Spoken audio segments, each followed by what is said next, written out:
একটি ছেলে ও তিনটি প্রশ্ন।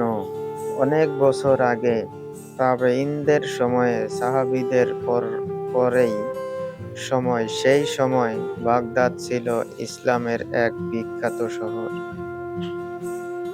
ইসলামিক সাম্রাজ্যের রাজধানী, কারণ বিখ্যাত সব আলেম এখানে বসবাস করতেন। একটি এটি ছিল ইসলামিক জ্ঞানের কেন্দ্রীয়। একদিন রোমের রাজা একজন দূতকে মুসলিমদের উদ্দেশ্যে তিনটি প্রশ্ন সহ পাঠালেন। দূত শহরে এসে খলিফাকে জানালেন যে সে রোমের রাজার কাছ থেকে তিনটি প্রশ্ন এনেছেন। মুসলিমদের চ্যালেঞ্জ ছুড়ে দিচ্ছেন তার উত্তর দেওয়ার জন্য।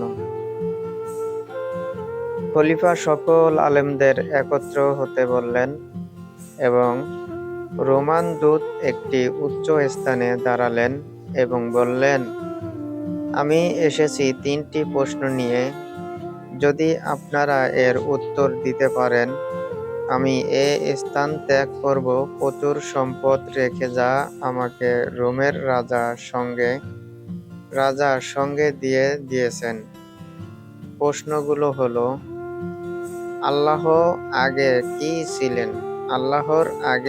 ছিলেন? আল্লাহ কোন দিক মুখ করে আছেন? এই মুহূর্তে আল্লাহ কোন কাজ নিয়ে নিয়োজিত আছেন?